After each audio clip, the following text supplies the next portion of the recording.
ప్రేక్షకులకి నమస్తే. కాశీలో సుమన్ టీవీకి స్వాగతం. Sponsored by Varahi silks.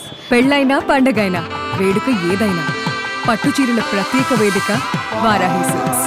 సాంప్రదాయానికి సౌందర్యానికి వారధి. సో ఈ రోజు మనం కాశీ విశ్వనాథుడి దర్శనం కన్నా ముందు, అసలు అన్నిటికన్నా ముందు మనం ఎప్పుడైతే వారణాసి సిటీలో అడుగు పెడతామో అప్పుడు మొట్టమొదట దర్శనం జరగాల్సింది ఒక్కల్ది. ఆ ఒక్కలు ఎవరు అని అంటే నా వెనకాల కనబడుతుందా? ఎస్, కాలభైరవ స్వామిది. సో కాలభైరవ స్వామి గుడికి వచ్చిన నేను. దీన్నంతా కూడా విశ్వేశ్వర గంజ్ అంటారు ఈ ఏరియాని. సో ఇక్కడ అంతా కూడా రైస్ షాప్స్, కూరగాయల దుకాన్లు ఇవన్నీ ఉంటాయి. ఇంకోటి ఏంటంటే ఇది ఈ రాజ్యం అంతా కాలభైరవ స్వామి రాజ్యం అన్నట్టు. మొత్తం ఆయన వెళ్తాడు అన్నట్టు. దీన్ని నా వెనకాల కమాన్ కనిపిస్తుంది కదా, ఇక్కడ నుంచి మనం లోపలికి నడుచుకుంటూ పోతాము. అక్కడ మార్కెట్ కూడా చూపిస్తా. కాలభైరవ స్వామికి ఏమేమి నైవేద్యం కింద ఎక్కుతుందో కూడా చూపిస్తా. రండి నా వెనబడి.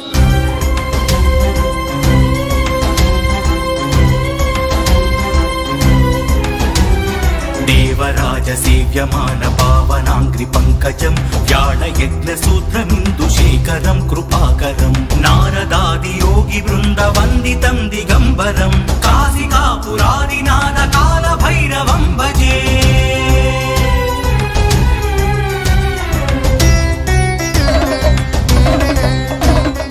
దీన్ని విశ్వేశ్వర గంజ్ అంటారు.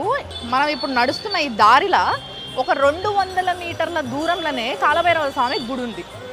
సో ఆ మందిరానికి పోవాలంటే ఇక్కడ నుంచి వెళ్ళి ప్రతి ఒక్కరూ నడవాల్సిందే. అండ్ ఇక్కడ చాలా షాపింగ్ ఉంది. మీకు ఒక దుకాణం చూపిస్తారండి. నా వెనక చూసిర్రా, అర్థమైందా మీకు? భాంగ్ కా దుకాణం ఉంది. అంటే బాంగ్ అంటారు కదా, మీకు తెలుసు కదా, మత్తునిచ్చే పదార్థం ఇది ఒక రకం.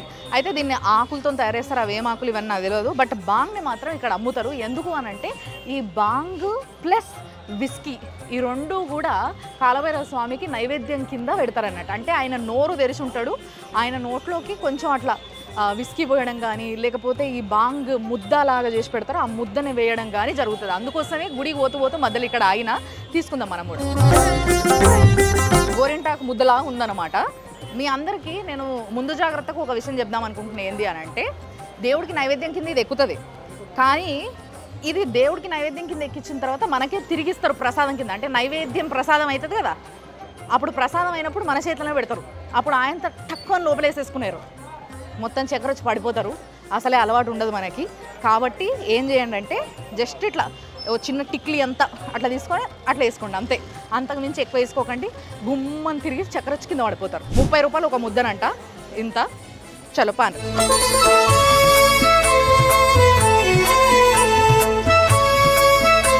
సో కాలభైరవ స్వామి గుడి దగ్గరికి వచ్చేసినాం. ఈ మందిరం చూడుండ్రి, చాలా పురాతనమైనది. అంతేకాకుండా చాలా చిన్న గుడి. మామూలుగా అయితే మంగళవారము, శనివారము, ఆదివారము ఇలాంటి రోజులల్లో ఇక్కడ చాలా రద్దీ ఉంటుంది. జనాల లైన్ చూడుండ్రి. గుడి అక్కడుంది, అక్కడి నుంచి ఇట్లా పెద్ద లైను. సో ఇక్కడ జనాలు విపరీతంగా వస్తారు కాలభైరవ స్వామి దగ్గరికి. మామూలుగా వారణాసి, కాశీ అనేది చాలా చాలా పెద్ద పుణ్యక్షేత్రంతో పాటు ఎప్పుడు బిజీగా ఉండేది. నిమిషానికి ఈడ రద్దీ పెరుగుతూనే ఉంటుందంట. అసలు ఫుల్ అంటే ఫుల్ చుట్టుముట్టు జనాలు ఎక్కడి దాకా పోతారంటే ఓ స్టేజ్లో ముఖ్యంగా మంగళవారం రోజు వస్తే ఇక్కడ నుంచి మొత్తం ఈ గల్లీ దాదాపుగా 2-3 కిలోమీటర్ల దూరం వరకు ఈ లైన్ ఉంటుంది. కొంతమంది ఫారినర్స్ని కూడా చూడొచ్చు. సో ఇట్లా అని మొత్తం రౌండ్ తిరిగి లోపలికి పోవాలి. ఇప్పుడు మనం కూడా అట్లనే పోతున్నాము. అంతేకాకుండా వీళ్ళ చేతులల్లో ఒక మంచి ఇట్లా బాండారం కనబడుతుంది కదా, చేతిలో ఇట్లా పువ్వులు, పూజకి అవసరమైన అన్నీ తీసుకొని పోతున్నారు కదా. ఇప్పుడు అవి కూడా మనం తీసుకుంటాము. గుడిని చూడుండ్రి, అటు సైడ్ గోపురాలన్నీ కూడా ఇట్లా ట్రయాంగిల్ షేప్లు ఉంటాయి. చాలా శాతం ఇట్లానే ఉంటాయి. సో ఇట్లా 2 గోపురాలు ఉన్నాయి కదా. ఈ లోపల నుంచి ఎంట్రీ అయితే ఆ కొనాకి అక్కడ గోపురమే కనబడతలేదు, కానీ యాక్చువల్గా గర్భగుడి అక్కడనే ఉంది. సో ఆ గర్భగుడి లోపలికి మనం ఇప్పుడు పోవాలి. దానికన్నా ముందు ఇక్కడ బొమ్మలు చాలా బాగా వేసి చూపిస్తారండి మీకు. చూడండి నా వెనకాల మీకు కాలభైరవ స్వామి కనబడుతున్నాడా? సో కింద కాలభైరవ స్వామి, పైననేమో శివుడు ఉన్నాడు. సో బేసిక్గా కాలభైరవ స్వామి అంటే కుక్క కావచ్చు అని చాలామంది అపోహపడుతుంటారు. యాక్చువల్గా కాలభైరవ్, కాల అంటే మీకు తెలుసు కదా, మృత్యువు లేదా కాలము అని అర్థం. సో భైరవ్ అంటే కుక్క అని అర్థం. అయితే ఏదైతే ఆ శివుడు జటాజూటాన్ని తీసి వేసినప్పుడు అందులో నుంచి పుట్టిన ఒక శక్తి, ఒక రుద్ర రూపం ఏదైతే ఉంటుందో అదే కాలభైరవుడు. ఎందుకు భైరవుడు అంటున్నారు అని అంటే ఆయనకి వాహనంగా కుక్క ఉంటుంది కాబట్టి. అండ్ ఇంకొకటి ఏంటంటే ఈ కనెక్షన్ వల్లనే చాలామంది కాశీ నుంచి వెళ్ళి మీ స్థలానికి పోయినప్పుడు, మీ హోమ్ టౌన్కి పోయినాక ఒక కుక్కకి, మంచి నల్ల కుక్కని చూసుకొని ఆ నల్ల కుక్కకి వడల మాల వేసి వాటికి పూజ చేస్తారు, పెరగన్నం పెట్టి పూజ చేస్తారు. అందుకోసమే దీనికి అంటే కాశీ నుంచి పోయిన ప్రతి ఒక్కరు చేసే పూజ అది. కాలము అండ్ మరణము ఈ రెండిటికి సంబంధించి ఎవరికైనా భయాలు కానీ, లేకపోతే ఏవైనా ఆపదలు కానీ, ఏవైనా దోషాలు కానీ అలాంటివి ఏవైనా ఉన్నవాళ్ళు ఈయన దగ్గరికి వచ్చారంటే అవన్నీ పటాపంచలైపోతాయి అన్నమాట. అందుకోసమే ఆ స్వామిని కాలభైరవ స్వామి అంటారు. అత్యంత శక్తివంతుడు ఆయన. ఆయన తలుసుకుంటే, ఆయన దయ ఉంటే ఏ దైనా కానీ, ఏ భయం ఉన్నా కానీ, ఏ మరణ భయం ఉన్నా కానీ, ఏ దోషం ఉన్నా కానీ అన్నీ పోతాయి అన్నమాట. ముక్తి ముక్తిదాయకం ప్రశస్త చారు విగ్రహం భక్తవత్సలం స్థితం సమస్త లోక విగ్రహం నిగ్వణం ననోగ్న హేమ కింకిణీల సత్కటిం కాశికాపురాదినాద కాల భైరవం భజే. పూజ కోసం నేను ఇవి కొనుక్కున్నాను అనమాట. ఇక సో ఇక్కడ ఏమేమి ఇస్తారు పూజలకి అనేది నేను చూపిస్తాను ఒకసారి. ఇదేమో ధవలం అంటాం కదా మనం, చిన్న చిన్న ఉంటుంది ఆకులు, ఇవి హైబ్రిడ్. సో ధవలంది మాల, ఈ మాల ఇస్తారు కాలభైరవ స్వామికి. తర్వాత ఇవి నల్ల దారాలు, బేసిక్గా చాలామంది చేతులకి మీరు ఇవి చూసుంటారు ఇట్లా జుట్లలాగా అల్లినవి. సో ఇవేంటంటే ఆ స్వామి దగ్గర పెట్టి మనకి ఏ భయము, ఏమంటారు, ఏ గాలి సోకకుండా మన వంటి మీద ఇది వేసుకోవడానికి పనికొస్తుంది. ఏ దిష్టి, నరదిష్టి కానీ ఏ దిష్టి కానీ తగలకుండా ఆ స్వామి మన చెంత ఉన్నట్టు అనమాట, మనకు అండగా ఉన్నట్టు అనమాట. ఇంకొకటి ఏంది అని అంటే చాలా ఇంపార్టెంట్, ఇగో ఈ నూనె. దీన్ని ఏం చేస్తారంటే మన ఆరాలో ఉన్న ఏదైతే నెగిటివ్ ఎనర్జీస్ ఉంటాయో, నెగిటివ్ వైబ్రేషన్స్ ఉంటాయో వాటన్నిటినీ తీసేయడానికి, కడిగేయడానికి ఏం చేస్తారంటే ఈ ఆయిల్ని కొనుక్కొని దీన్ని ఇట్లా యాంటీ క్లాక్ వైజ్ తల చుట్టూ 7 సార్లు తిప్పడం జరుగుతుంది అనమాట. సో ఇట్లా 7 సార్లు తల చుట్టూ తిప్పుకొని తీసుకుపోయి అక్కడ స్వామికి దీన్ని అర్పిస్తారు. అట్లా చేయడం వల్ల మీకున్న నెగిటివ్ ఎనర్జీ అంతా కూడా తొలగిపోతుందని ఒక గట్టి నమ్మకం అనమాట. అండ్ ఇదేమో నైవేద్యం కింద పల్లీలు, ఖర్జూర, కొంచెం భస్మము, బిల్వపత్రము, ఒక నల్ల దారము, ఆ స్వామి ఫోటో ఉంది దీంట్లో, ప్రసాదము, విభూది, చేయికి కట్టుకునేటివి అవన్నీ కూడా ఉన్నాయి. సో వీటన్నిటిని తీసుకొని ఇప్పుడు మనం స్వామి దగ్గరికి పోతున్నాం. మెయిన్ టెంపుల్లోకి వచ్చినాం మనము. కాశీకి వచ్చిన మరుక్షణం కాలభైరవ స్వామి దగ్గరకు వస్తాం కదా ఫస్ట్. అట్లా వచ్చిన మరుక్షణం ఆయన రక్ష మనకు ఉంటుంది అనమాట. సో మనం వారణాసిలో ఏ గుడికి పోవాలన్నా ఆయన దయ ఉండాలి, ఆయన దీవెన ఉండాలి. రెండోది ఏంటంటే పొరపాటున కూడా తెలిసి ఇక్కడ ఎటువంటి తప్పు చేయకండి. గుడిలో మాత్రమే కాదు, కాశీలో. ఎందుకంటే ఇది తిరిగి మళ్ళీ మీరు నెక్స్ట్ టైం కాశీకి వచ్చేంత వరకు మిమ్మల్ని వెంటాడుతుంది, గుర్తుపెట్టుకోరు. సో ఇది గర్భగుడి లోపల పోయి నూనె ఇచ్చిన తర్వాత తల మీదకి వెళ్ళి చుట్టూ తిప్పుకొని వాళ్ళు తిరిగి మన మెడలో ఒక దండేస్తారు అనమాట. దండేసి ఈపులో ఒకసారి ఇట్లా కొట్టేసి పంపిస్తారు. సో దట్ మనకు ఉన్న భయాలు, దోషాలు, లేకపోతే దిష్టిలు ఇవన్నీ పోతాయి అన్నమాట. భాస్వరం భవాప్తి తారకం పరం నీలకంఠమిప్సితార్థదాయకం త్రిలోచనం కాలకాలమంబుజాక్షమక్షశూలమక్షరం కాశికాపురాదినాద కాలభైరవం భజే. కాలభైరవ స్వామిని చూడుండ్రి, ఎంత వైభవంగా ఉన్నాడో ఆయన, ఎంత గంభీరంగా ఉన్నాడో, ఎంత రుద్రంగా కనిపిస్తున్నాడో. మంచి ఒక సిగార్ కనబడుతుంది, ఆయన తలపైన అర్ధచంద్రుడు కనబడుతున్నాడు, నాగదేవత కనబడుతుంది, అంటే ఇట్లా నాగంపాము కనబడుతుంది, ఆయన మెడల కుర్రల మాల కనబడుతుంది, ఆయన దొడ్డు మీసాలు, ఇట్లా కూర మీసాలు అంటారు కదా అట్లా మీసాలు, ఆయన వైభవము, ఆయన విగ్రహము, ఆయనను చూస్తేనే భయాలన్నీ తొలగిపోయి నాకు అండగా ఆ స్వామి ఉన్నాడు అన్న ఫీలింగ్ వచ్చేలాగా ఎంత బాగున్నాడో చూడండి. ఈ రూపాన్ని చూస్తే చాలు మనని నిమిషం రక్షిస్తాడు ఆ కాలభైరవ స్వామి. అంత గొప్ప చరిత్ర, అంత గొప్ప శక్తి ఆయనది. కాబట్టి మనసారా మొక్కుకోండి మీరు కూడా. ధర్మసేతు పాలకం స్వధర్మ మార్గనాశకం కర్మపాశమోచకం సుశర్మదాయకం విభుం వర్ణ కేశపాశ శోభితాంగ మండలం కాశికాపురాదినాద కాలభైరవం భజే.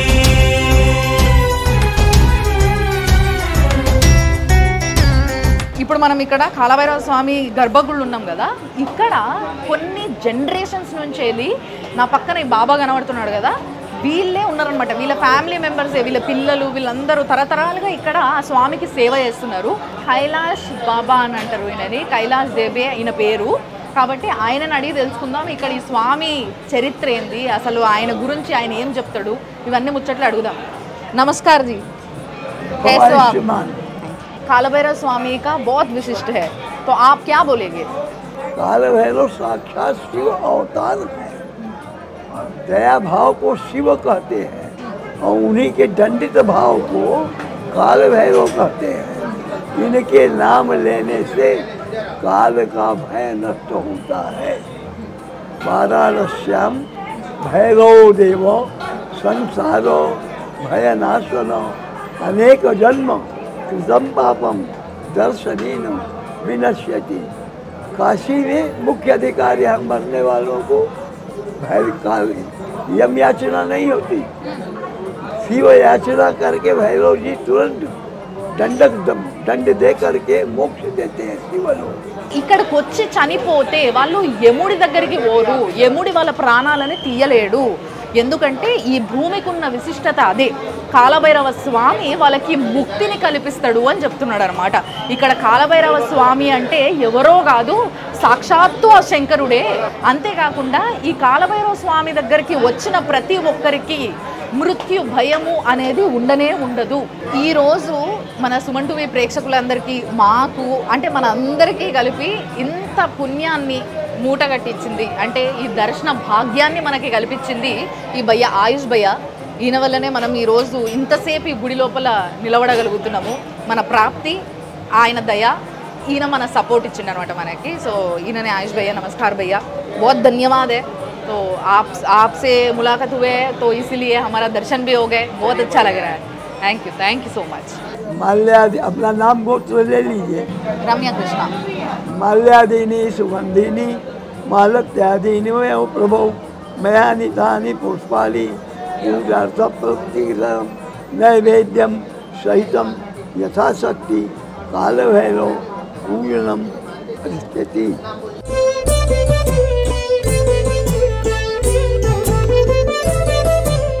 ओम करकलित कपालः कुंडली दंडपाली अस्तुमनीलभ्यालग्नोपवीति क्रतुसमय सपर्या विघ्न विक्षेप हेतु जयति जय भटुकनाथो सिद्धिदस्ताधिकार. बाबा सर्वदा चिरंजीव रहिए, खूब सुबुद्धि दे, సద్భావన భక్తి. అది ధన్యం అయిపోయింది అనిపిస్తుంది అబ్బా నా జీవితం. నిజంగా చాలా దగ్గర నుంచి చాలా మనసారా ఆయనని కల్లారా చూసుకున్నా. నేను కూడా మీకు కూడా చూపించినాం కదా. సో ఆయన బలం ఇప్పుడు మనకి వచ్చింది కాబట్టి, ఆయన రక్ష మనకు వచ్చింది కాబట్టి కాశీ విశ్వనాథుడి దర్శనంతో పాటు చాలా గుళ్ళు ఉన్నాయి ఇక్కడ, అవన్నీ కూడా తిరిగేద్దాం. ఇప్పుడు కాలభైరవ స్వామి దర్శనం తర్వాత గుళ్ళనే లోపల బయటికి రాగానే రైట్ సైడ్లో ఇక్కడ సప్తలింగాలు అని ఒక చిన్న జాగ ఉంది, నేను చూపిస్తాను మీకు రండి. ఈ జాగని సప్తలింగాలు అని పిలుస్తారు, కానీ యాక్చువల్గా మీరు చూస్తే స్పష్టంగా నవగ్రహాలు ఇవి. శుక్రుడు, సూర్యుడు, చంద్రుడు, హనుమంతుడు, గోమాయ, ఇక్కడ రాహువు, మధ్యలో శనీశ్వరుడు, కేతువు. అంటే మనకి స్పష్టంగా కూడా నవగ్రహాల వాళ్ళ రూపం ఏంది అనేది ఇక్కడ స్పష్టంగా అనిపిస్తుంది. అయితే ఇక్కడ స్పెషాలిటీ ఏంది అని అంటే, ఇక్కడ ఇప్పుడు కాశీకి అందరం కలిసి రావచ్చు రాకపోవచ్చు, కానీ మనం వచ్చినప్పుడు అంటే మీ ఇంట్లో ఏ ఒక్కరు కాశీకి వెళ్ళినా కూడా ఇక్కడికి వచ్చి ఇంకో ఇట్లా దీపం వెలిగించి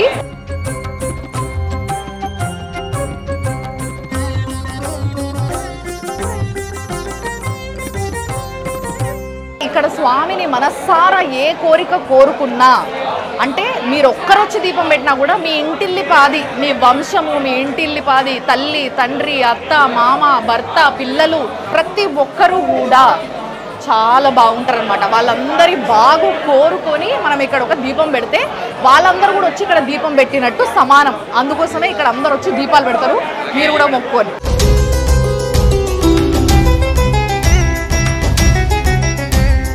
ఇదండి చూసిరు కదా, మనము కాశీకి వచ్చిన తర్వాత మన మొట్టమొదటి దర్శనం కాలభైరవ స్వామి దర్శనం.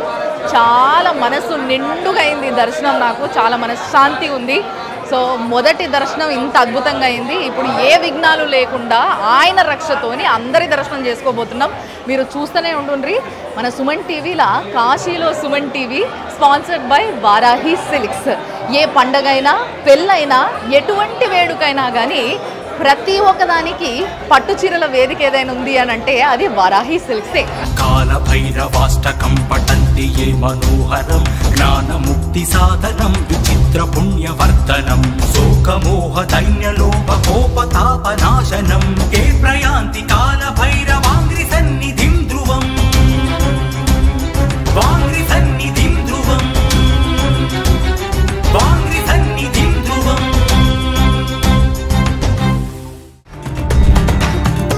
కాశీలో Suman TV sponsored by Varahi silks.